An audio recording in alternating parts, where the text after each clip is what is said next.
बिस्मिल्लाहिर्रहमानिर्रहीम। तो अस्सलाम वालेकुम बच्चों, कैसे हो आप सब? उम्मीद है खैरियत से होगे। तो आज का हमारा जो टॉपिक है वो केमिस्ट्री का एक ऐसा टॉपिक है जिसमें बच्चों की जान जाती है। मतलब फर्स्ट ईयर का ये वो टॉपिक है जिसको सुनते ही बच्चे फौत हो जाते हैं। तो टॉपिक है कि हमारे पास मोल। अच्छा, वैसे तो ये इतना आसान टॉपिक है, इतना आसान टॉपिक है कि मैं आपको बता नहीं सकती, लेकिन उसी तरह से ये इतना मुश्किल टॉपिक है, इतना मुश्किल है कि मैं आपको वो भी नहीं बता सकती। लेकिन मैं कोशिश करूंगी बताने की। असल मकसद मतलब नहीं, मकसद नहीं, मसला क्या है? असल मसला इस टॉपिक का ये है कि ये बच्चों को नाइटमेयर के तौर पर साबित होता है। मोल ये उनकी जिंदगी में एक काले मोल की तरह साबित हुआ पड़ा है आज तक ये टॉपिक मोल। क्यों जी? ऐसा क्यों है? क्योंकि बच्चों ने समझने की कोशिश नहीं की कि मोल होता क्या है। मतलब बच्चों, कुछ मुश्किल नहीं है इस मोल में, कुछ भी मुश्किल नहीं है। बस करना क्या है, आराम सुकून से जैसे जैसे मैं पढ़ाती जा रही हूँ वैसे वैसे पढ़ते जाओ, फिर देखना मोल तो कोई चीज ही नहीं थी। तो जी, क्या होता है मोल? एक सिंपल सी बात करें ना, तो एक मेजरिंग यूनिट है मोल। केमिस्ट्री का एक मेजरिंग यूनिट है मोल। कोई चीज, किसी को अगर हम आम जुबान में बोलेंगे चीनी इतने किलो है, तो केमिस्ट्री की जुबान में बोलेंगे कि ये कार्बन इतना मोल है। कार्बन कितने मोल्स प्रेजेंट है, मतलब अगर हम बात करें चीनी के इस डब्बे में इतने दाने प्रेजेंट है, तो केमिस्ट्री की जुबान में कार्बन कितने मोल्स प्रेजेंट है, ऑक्सीजन के इतने मोल्स प्रेजेंट है, इतने सैंपल में इतने मोल्स प्रेजेंट है। मतलब हम मेजरिंग यूनिट के तौर पे इसको डील करते हैं मोल को। तो कोई घबराने वाली बात नहीं है, बस मतलब ज्यादा सोचते क्यों है? सिर्फ इतनी सी बात याद रखो, एक मेजरिंग यूनिट है मोल, बस बात खत्म। यहीं पे हमारा सारा टॉपिक खत्म हो जाता है, एक मेजरिंग यूनिट है मोल। वैसे तो मैं ये बता के अपना लेक्चर खत्म कर सकती थी, लेकिन हमने थोड़ा सा आगे भी पढ़ना है कि मेजरिंग यूनिट तो है, लेकिन मेजरिंग यूनिट किस टाइप का मेजरिंग यूनिट है? ये मोल है क्या? ये मोल तो हम पढ़ते हैं। In chemistry, a mole is a unit used to measure the amount of a substance that is equal to 6.02 multiplied by 10 raised to power 23। ऐसे ये एवोगाड्रो नंबर आगे पढ़ते हैं। Elementary entities such as atoms, molecules वगैरह वगैरह। ठीक है, ये बात मैं एवोगाड्रो नंबर को बाद में डील करते, पहले मोल ही को बात करते हैं। तो जी, मोल है क्या चीज? मोल जब लोगों ने हाँ, लोग ही थे वैसे वो भी, तो जो साइंटिस्ट थे, महान लोग, उन्होंने देखा क्या कि एक एटम को हम वेट नहीं कर सकते। क्योंकि एक एटम को हम अपनी आंख से देख ही नहीं सकते, तो ऑब्वियस सी बात है कि वो इतना छोटा होगा, इतना छोटा होगा कि हम उसको वेट भी नहीं कर सकते। तो उन्होंने क्या किया, उन्होंने एक रिलेटिव रेशो के तौर पर उसको डील करना शुरू कर दिया। मतलब सपोज एक इंसान है 50 किलो का, उसके साथ वाला है 20 किलो का, और हम कहते हैं कि 50 किलो वाले को तो हमने वेट कर लिया कि ये 50 किलो का है, लेकिन जो 20 किलो वाला है, हमारी मशीन खराब होगी, हमें पता नहीं चल रहा कि जो 20 किलो वाला है असल में कितने किलो वाला है। अभी हमें पता नहीं है, ठीक है, 20 किलो वाला मैंने पहले बता दिया, लेकिन अभी आप लोगों को ये बात पता नहीं है, ये सीक्रेट है कि वो 20 किलो का था बंदा। तो अब हम क्या करते हैं, हम सोचते हैं कि अगर ये बंदा 50 किलो का है, तो अगर हम इसी लिहाज से दूसरे बंदे को देखें तो वो इसके आधे से भी थोड़ा सा कम लग रहा है शक्ल से। मतलब उसकी फिजिक से ऐसा लग रहा है कि वो इस 50 किलो के आधा भी नहीं लग रहा वो। तो हम एक एस्टिमेट लगा लेंगे कि राउंड अबाउट 25 किलो होगा अगर आधा होता, और आधे से कम करोगे तो 20-25 किलो के दरमियान में ये बंदा फॉल कर रहा होगा। तो ये क्या था? ये एक रिलेटिव स्ट्रेंथ थी चेक करने के लिए कि अगर ये चीज इतनी है तो साथ वाली चीज के कंपैरिजन में कितनी होगी। तो इसी तरह से इसी कंपैरिजन को आगे बढ़ाते हुए उन्होंने कहा कि एटम को तो मेजर कर ही नहीं सकते। उन्होंने एक स्टैंडर्ड ले लिया, कार्बन 12। कार्बन 12 क्यों लिया? क्योंकि जो कार्बन है ना, उसकी एक प्रॉपर होल नंबर आ रहा था 12। 12 पॉइंट कुछ नहीं आ रहा था, 11 पॉइंट कुछ नहीं आ रहा था, सीधा सीधा 12 आ रहा था। और उस वक्त कार्बन जो है ना, कार्बन डेटिंग वगैरह में बड़ा इस्तेमाल हो रहा था, तो हर जगह कार्बन कार्बन हुई हुई थी। तो बस फिर कार्बन 12 के तौर पर उन्होंने उसको डील किया, और उन्होंने क्या किया, कार्बन 12 हमारे पास एक स्टैंडर्ड है। अब अगर हम हाइड्रोजन को देखें तो कार्बन में 12 इलेक्ट्रॉन्स थे, हाइड्रोजन में हमें एक इलेक्ट्रॉन देखने को मिल रहा है। तो जो इसका वेट है ना, वो करीब करीब कार्बन से ना 12 गुना कम ही होने वाला है। मतलब अगर कार्बन का हम 12 कंसीडर करें तो इसका जो है ना 1 पॉइंट कुछ हो सकता है। तो फिर वो बाद में मेजरिंग स्केल आए थे तो 1.008 निकला था उसका। तो इसी तरह से उन्होंने ऑक्सीजन का चेक किया, 15.9999 समथिंग आया था। तो ये क्या था? मेजरिंग यूनिट के तौर पे हमने मोल को डील किया। तो जी, ये पढ़ते हैं हम। मोल एक मेजरिंग यूनिट है जो कि हम केमिस्ट्री में यूज कर रहे हैं। क्यों यूज करते हैं?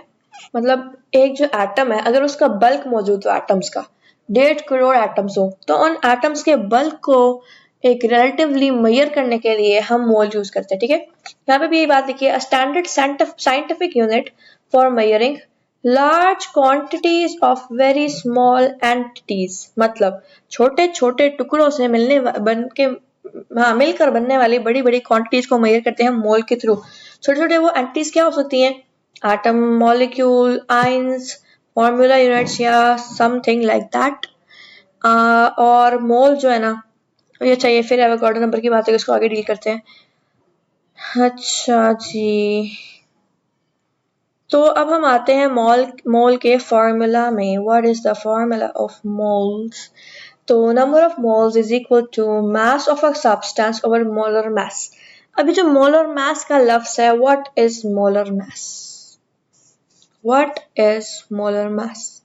तो इसी को थोड़ा सा आगे डील कर लेते हैं कि मोलर मास क्या होती है। तो molar mass is the atomic masses,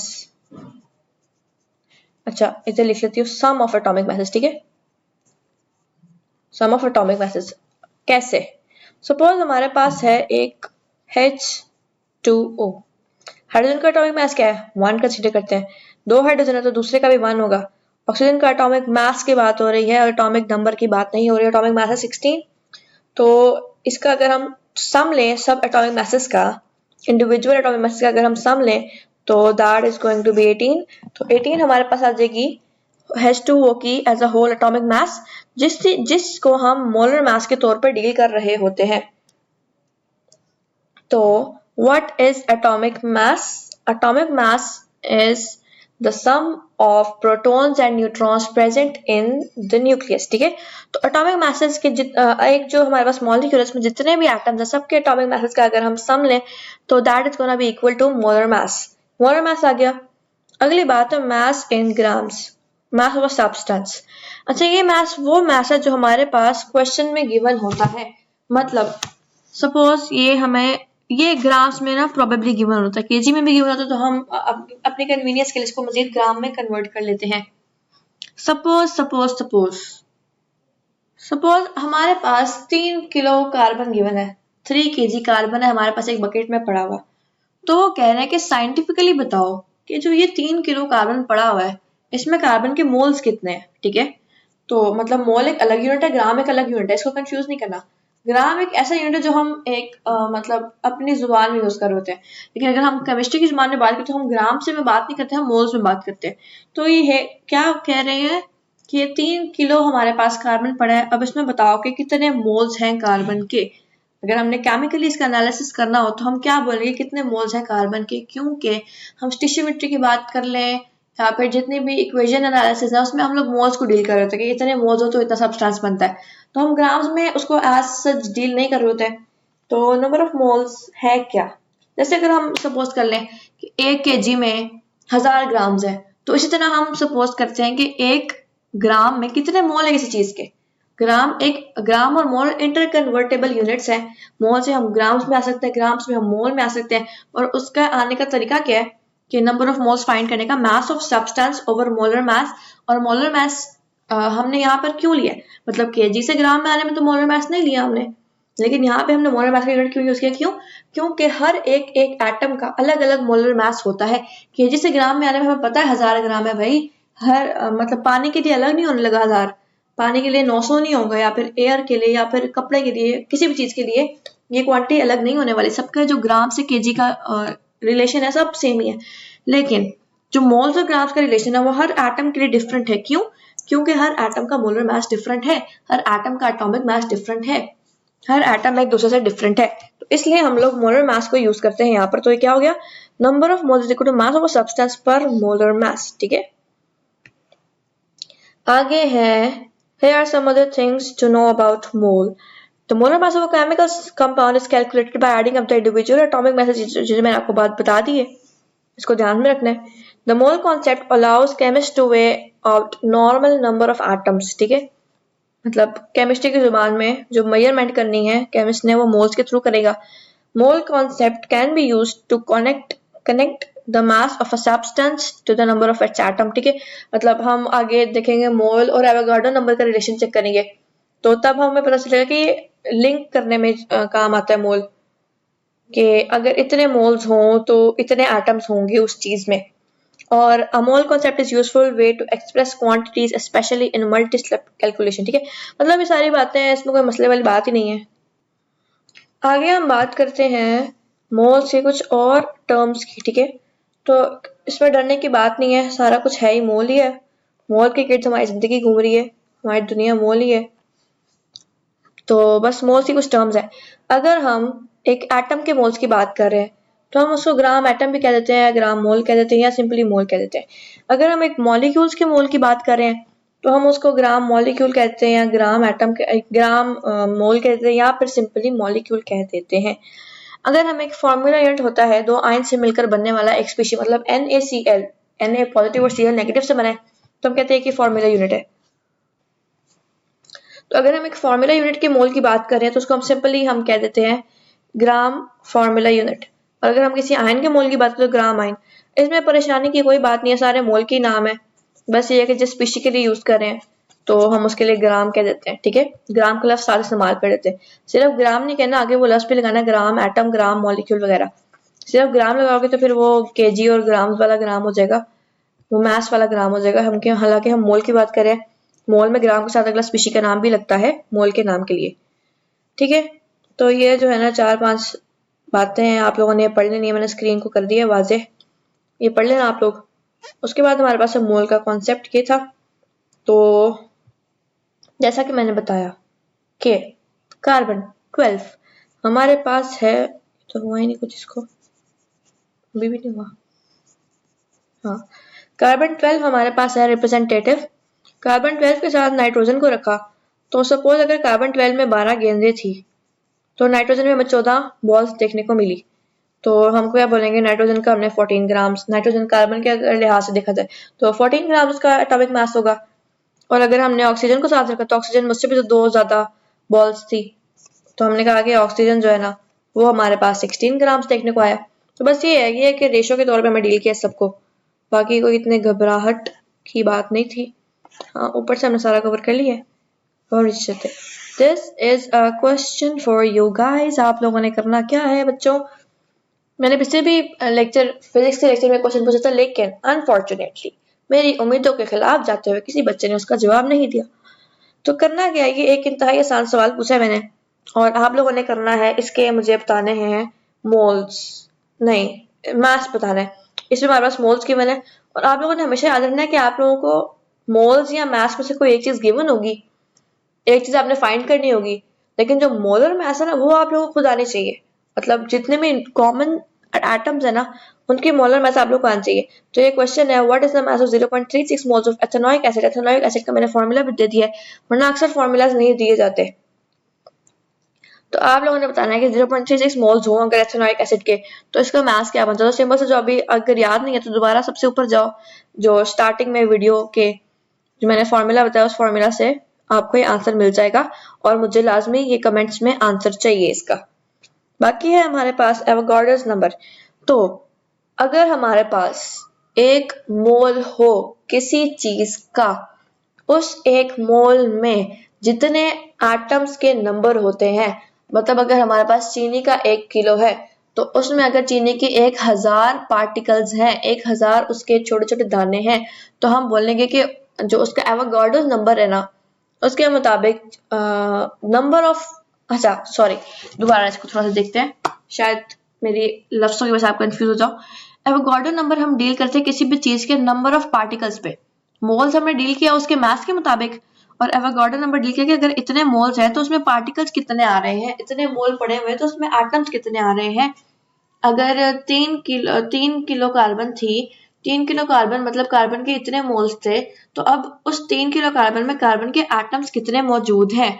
जितने नंबर ऑफ एटम्स होते हैं, नंबर ऑफ मॉलिक्यूल्स होते हैं, नंबर ऑफ फॉर्मूला यूनिट्स होते हैं, नंबर ऑफ आयंस होते हैं, वो हमारे पास होता है एवोगाड्रो नंबर। ठीक है, तो जी एक महान बंदा सा है एवोगाड्रो। वैसे तो अगर आप इसकी फोटो देखें ना आप हैरान हो जाएंगे, क्योंकि फोटो से ये बंदा थोड़ा सा अजीब सा ही लगता है, लेकिन घबराने की बात नहीं है, काम बहुत बड़ा करिए।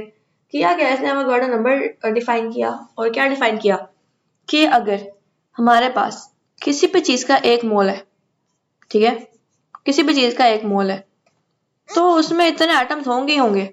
6.02 multiply by 10 raise to power 23, मतलब खरबों अरबों खरबों से भी ज्यादा, ऊपर से ज्यादा 10 रेज़ टू पावर 23।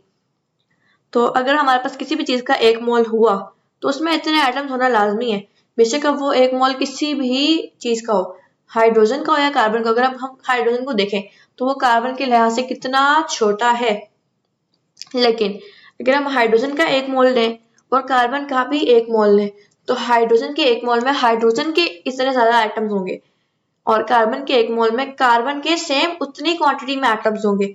मतलब 1 मोल किसी भी चीज का ले लो, number of atoms 6.02 multiply by 10 raise to power 23 ही रहते हैं। बच्चे बेशक आप कुछ भी कर लें, इसको आप बदल नहीं सकते किसी सूरत। तो है, इसको रिप्रेजेंट करते हैं हम एन से। वैसे तो थोड़ा सा गलत लिखा हुआ है, ऐसे रिप्रेजेंट करते हैं, एन इधर होता है और ए इसकी बेस में लिखते हैं, ठीक है। तो इसको हम एवोगाड्रो नंबर कहते हैं, जो कि एक स्टैंडर्ड बन चुका है कि किसी भी चीज का 1 मोल लो तो उसमें एवोगाड्रो नंबर ऑफ पार्टिकल्स ही पाए जाते हैं। तो देखो, Avogadro number similar to the concept of dozen और a gross. For example a dozen molecules is 12 molecules, ठीक है। मतलब अगर हम डजन की बात करें तो 1 दर्जन अंडे कितने होते हैं, 12 अंडे। तो मतलब अगर हम सिर्फ डजन की बात कर रहे हो तो सपोज कर लो कि डजन जो है ना 1 मोल है, तो हम बात करें 1 मोल में कितने अंडे आएंगे, तो हम बोल सकते हैं कि 1 मोल में 12 अंडे आ रहे हैं, अगर हम डजन के लिहाज से मोल को डील करें। तो इसी तरह अगर हम 1 मोल एटम की बात करें तो हम बताते हैं कि 1 मोल एटम में कितने पार्टिकल्स आ रहे हैं, कितने उसके सब्स्टिक्वेंट पार्टिकल्स उसमें इन्वॉल्व है। आगे है Avogadro number, also known as Avogadro constant, is the number of particles in one mole of a substance। उसकी वैल्यू ये देख लो जरा। वैसे तो हम 6.02 ही डील कर रहे होते हैं, मतलब 10 रेज़ टू पावर 23, लेकिन अगर हम उसको लंबा करके देखते चले तो इतना आ जाता है। मतलब कैसा महान बंदा था। मैं तो कभी अगर वेली भी होती ना तब भी ये वाली हरकतें ना कर रही होती, ये ना सोच रही होती कि इतने एटम्स होंगे किसी मोल में। ये कोई एक्स्ट्राऑर्डिनरी बंदे होते हैं जो जिनका दिमाग इस तरह से काम कर रहा होता है। वैसे इसमें कसूर हमारा भी नहीं है, हमारा एजुकेशन सिस्टम का कसूर है कि उसने कभी हमें इतना काबिल समझा ही नहीं कि हमें क्रिएटिव होने देता। ये तो जितने भी बंदे हैं ना, अगर आप देखोगे आइंस्टाइन है, एडिसन, जितने भी बंदे देख लोगे, सारे वो बंदे जो घर से भागे हुए थे, मतलब पढ़ाई से भागे हुए थे। अगर स्पेसिफिक हो जाऊँ तो जो स्कूल जाते थे तो अपनी नालायकी की वजह से स्कूल से निकाल दिए जाते थे, किसी को एबीसी लिखनी नहीं आती थी, किसी को कुछ नहीं होता था, लेकिन फिर देखो ना अभी तक किताबों में इनके नाम है। तो वैसे तो मैं मशवरा दे सकती हूँ कि पढ़ना लिखना छोड़ दो, और लेकिन ये मशवरा मैं दूंगी नहीं। क्यों? क्योंकि अगर हमारी आजकल की जो आवाम पढ़ना लिखना छोड़ भी देगी ना, तभी वो बैठ के टिकटॉक या फिर इंस्टा की रील्स ही देखेगी, वो पढ़ाई वो क्रिएटिव नहीं सोचेगी। तो इसलिए बेहतर है कि पढ़ ही लो, कोई तो फायदा हो ही जाएगा। बाकी एवोगाड्रो नंबर इज यूज्ड, ठीक है, ये सारा बात होगी। अच्छा, उस बंदे का नाम क्या था हमारे पास? एमिडियो एवोगाड्रो, ठीक है। Avogadro number and the mole are related by the formula number of moles is equal to number of particles by Avogadro number, ठीक है। ये एक फॉर्मूला आपको याद रखना। मैंने वैसे नीचे एक बेसिक फार्मूला बनाया हुआ है, वो मैं आपको बताती हूँ। वो इंतहाई आसान फार्मूला, कुछ भी आपने कैलकुलेट करना हो तो आराम से हो जाता है। Number of particles equal to, अच्छा, number of moles is equal to number of particles. मतलब ये नंबर ऑफ पार्टिकल्स का मतलब है कि अगर हमारे पास, मतलब अगर हमारे पास कार्बन के 600 पार्टिकल गिवन है, तो 600 पार्टिकल कार्बन के गिवन है तो उसमें मोल्स कितने हैं, तो तब हम मोल्स कैसे फाइंड करेंगे? नंबर ऑफ मोल्स फाइंड करने के लिए हम जितने भी पार्टिकल्स हमें गिवन होंगे उसको एवोगाड्रो नंबर से डिवाइड करेंगे। क्यों? क्योंकि एवोगाड्रो नंबर हमारे पास एक स्टैंडर्ड है मोल्स को फाइंड करने के लिए। जिस तरह ऊपर हमने मोलर मास से डिवाइड किया था, क्योंकि मोलर मास एक स्टैंडर्ड था, इसलिए हम यहाँ पे एवोगाड्रो नंबर से डिवाइड करेंगे, क्योंकि एवोगाड्रो नंबर एक स्टैंडर्ड है। और मास गिवन हो या फिर नंबर ऑफ पार्टिकल्स, ये हमें वो बंदा बता रहा होगा जो भी क्वेश्चन बना रहा होगा कि इतने पार्टिकल्स है तो बता दो मोल कितना है। तो तीसरी चीज जो होती है वो होता है डिनोमिनेटर, जो हमें आना चाहिए। एवोगाड्रो नंबर होगा इस केस में, ऊपर वाले केस में वो मोलर मासेस थे, ठीक है। और बाकी इसमें कोई इतना मुश्किल बात नहीं है।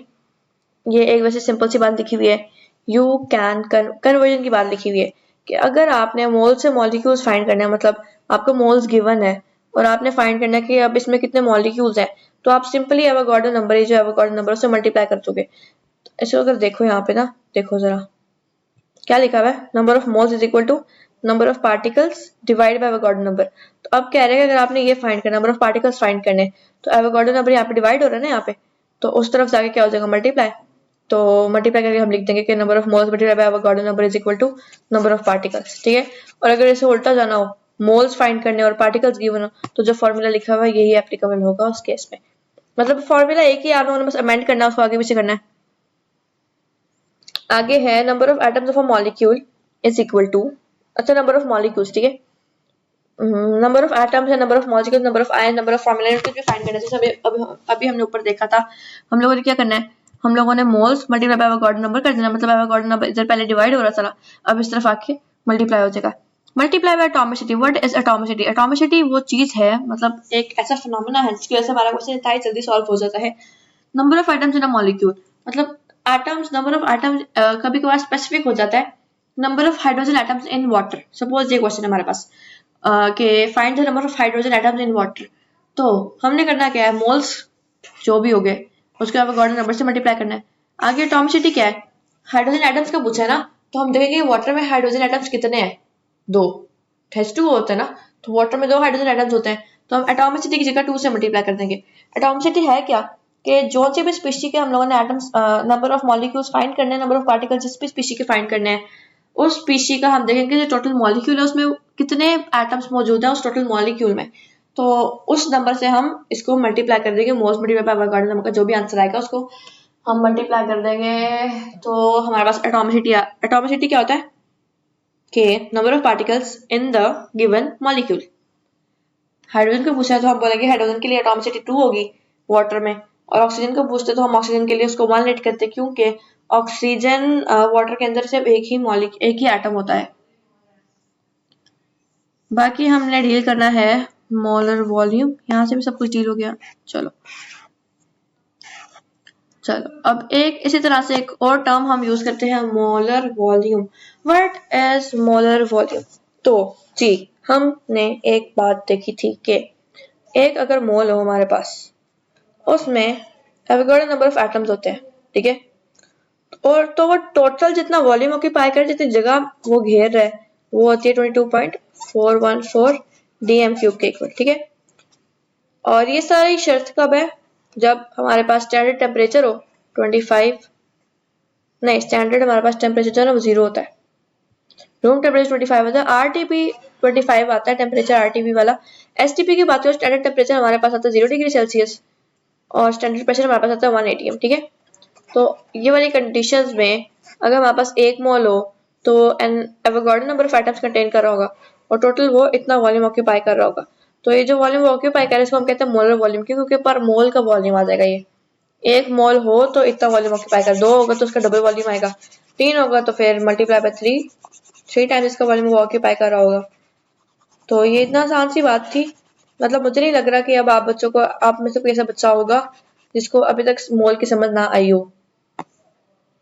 मैंने तो पूरी कोशिश की समझाने की, फिर भी नहीं समझ आई तो घबराने वाली बात नहीं है, पूछ लेना दोबारा, हाजिर है हम। तो बस यही था कि एसटीपी पर 22.414 होता है, लेकिन अगर हम आरटीपी की बात करें, आरटीपी में ना टी जो होता है ना वो 25 के इक्वल होता है रूम टेम्परेचर, तो 24 डीएम क्यूब 24 लीटर्स। अच्छा एक और बात है कि DM cube is equal to litres, ठीक है, CM cube is equal to millilitres, ये बात नोट कर लो, इधर ही लिख लो, मैंने नहीं लिखनी, खुद लिखो, मैंने कहा था नोट्स बनाने अपने आप लोगों ने। तो the molar volume occupies, the volume occupied by, अच्छा ऑक्यूपाइड है, ठीक है, ऑक्यूपाइज नहीं है, इंग्लिश भी चूंकि हमारे एमडी का सिलेबस है तो फिर हम इंग्लिश पर भी कोई कॉम्प्रोमाइज नहीं कर सकते। The volume occupied by 1 mole of an ideal gas at standard temperature and pressure is equal to 22.414 dm cube। तो अभी देखो जरा, अगर हमारे पास, अच्छा एक बात गौर करो जरा, ये जो है ना H2, ये हाइड्रोजन का एटम नहीं है, ये हाइड्रोजन का मॉलिक्यूल है। तो हाइड्रोजन के मॉलिक्यूल के लिहाज से हमने इसका मास देखा है कि अगर हाइड्रोजन का मॉलिक्यूल हो तो उसका मास 2.016 होता है, एक हाइड्रोजन का 1.008 होता है, तो 2 हाइड्रोजन है ना इस मॉलिक्यूल के अंदर, तो इस मॉलिक्यूल का as a whole molar mass कितना होगा 2.016। तो 2.016 अगर H2 का हमारे पास है ग्राम्स में, तो इसका मतलब है इसका 1 मोल प्रेजेंट है, मॉलिक्यूल का 1 मोल प्रेजेंट है, एटम का 1 मोल प्रेजेंट नहीं, एटम के 2 मोल है। लेकिन अगर हम यहाँ पे H2 के मॉलिक्यूल को डील करें, सिर्फ H के एटम को डील नहीं कर रहे, हम मॉलिक्यूल को डील करें, तो H2 का ये जो मॉलिक्यूल है ना, इसका 1 मोल प्रेजेंट है हमारे पास। 1 मोल का मतलब हमारे पास 6.02 × 10⁻23 मॉलिक्यूल्स होंगे। अब देखो इन्होंने यहाँ पे एटम्स नहीं लिखा, क्यों? क्योंकि हम मॉलिक्यूल को डील करें, इसीलिए यहाँ पे इन्होंने मॉलिक्यूल का लफ्ज लिखा है। तो ये स्टैंडर्ड टेम्परेचर प्रेशर पे 22.414 डीएम क्यूब क्या डीएम क्यूब वॉल्यूम ऑक्यूपाई कर रही होगी, ठीक है। इसी तरह हमारे पास मीथेन की एग्जांपल है कि अगर मीथेन के हमारे पास 16 ग्राम्स हो तो 1 मोल बनता है। अच्छा, आप जरा इसको देख लेते हैं कि 16 पर 1 ही क्यों बन रहा है। देखो उन्होंने क्या कहा है, CH4 मास कितने की बना है इसकी, 16 ग्राम। हम चेक करें मोल्स कितने बनते हैं, ठीक है। मोलर मास क्या होता है इसका, कार्बन का 12 है, हाइड्रोजन 4 है और एक होता है, 4 का 4 हो जाएगा 16। मोल्स फाइंड करने लगे तो 16/16 आ जाएगा पूरे नंबर, मतलब कि 1 मोल, ठीक है। तो अगर कभी कंफ्यूजन हो जाए कि ये मोल्स कैसे आए हैं, तो इस तरह कैलकुलेट करके देख लेना। The relation between mole Avogadro number and molar volume is described by Avogadro's law. Avogadro law state करता है कि अगर मोलर वॉल्यूम के ऊपर 1 मोल किसी भी चीज का पड़ा हो तो उसमें Avogadro नंबर ऑफ पार्टिकल्स मौजूद होते हैं। ठीक है बच्चों, तो बाकी यहाँ पे बुंगे लिखी हुई हैं, इसको इतना खास ध्यान देने की जरूरत है कि हम ये सब कुछ पढ़ चुके हैं। अच्छा जी, अब देखो 1 मोल ऑफ, अब हाइड्रोजन एटम की बात हो रही है, यहाँ पे एटम की बात हो रही है, ठीक है। तो यहाँ पे भी उन्होंने इसलिए एटम्स लिखा है, यहाँ पे मॉलिक्यूल की बात हो रही है तो इसलिए उन्होंने मॉलिक्यूल्स को डील किया, आयंस की बात हो रही है तो आयंस को डील किया, इलेक्ट्रॉन्स की बात हो रही है तो इलेक्ट्रॉन्स को डील किया, ठीक है। तो ये आप लोग देख लो, गौर से समझ लो, सीख लो। अब इंशाल्लाह इस लेक्चर के बाद मुझे नहीं लगता कि आप लोगों के लिए मोल जो है ना वो कोई मसला रह गया होगा मोल का। मतलब अगर कोई बच्चा आपसे पूछ ले तो आप समझा सकते हो। एक बात मेरी याद रखना, अगर आपने कभी भी चेक कर रहा है ना कि आप लोगों को कोई टॉपिक आता है या नहीं आता, तो उससे किसी ऐसे बच्चे को समझा के चेक करो जिसको वो टॉपिक नहीं आता, ठीक है। फिर आपको पता चलेगा अगर उस बच्चे को समझ आता है ना तो इसका मतलब है आपको भी वो टॉपिक आता है। लेकिन अगर उस बच्चे को कंफ्यूजन रहे तो उसका मतलब है कि अभी आप कॉन्सेप्ट भी लैक कर रहे हैं, क्योंकि आपको एक टॉपिक तब ही आ सकता है अच्छे तरीके से जब आप किसी दूसरे बंदे को उसे बहुत अच्छे तरीके से समझा सको, उसके कॉन्सेप्ट उस बारे में क्लियर कर सको। तो बच्चों जी मुझे बताओ जरा कि क्या आप लोगों को समझ आई है। मैं चेक करती हूँ कि मुझे टॉपिक आता है कि नहीं आता। मैंने तो अपना पूरा नॉलेज लगा दिया है, बाकी अल्लाह ताला आप लोगों को कामयाबी दे। पढ़ते रहो इसी तरह से, हिम्मत नहीं हारनी। MD कैट है, बड़ा अच्छा देना है MD कैट, डॉक्टर बनना है तो कोई मसले वाली बात नहीं है। आराम सुकून से पढ़ाई करेंगे, टेंशन के बगैर पढ़ाई करेंगे तो देखना 2 तरह की पढ़ाई होती है, एक टेंशन के साथ और एक टेंशन के बगैर। जो टेंशन के बगैर वाली पढ़ाई होती है ना वो लॉन्ग टर्म चलती है, टेंशन के साथ है ना पढ़ाई तब भी हो जाती है, टेंशन के साथ भी बड़ी अच्छी पढ़ाई होती है, लेकिन वो मतलब मैक्सिमम 1 हफ्ता, उसके बाद बंदा भूल जाता है। तो टेंशन के बगैर माइंड सेट को पुरसुकून रख के पढ़ो ताकि भूलो नहीं, क्योंकि अगर अभी भूल के तो साल पढ़े MD कैट में तो बड़ा काम खराब हो जाना है। भूलना नहीं है, बड़ा आराम से तैयार करेंगे हम इसको, बड़े प्यार से अपने सिलेबस को लेकर चलेंगे, ठीक है। तो पढ़ते रहो, अल्लाह ताला आप लोगों को कामयाब करे। अल्लाह हाफिज।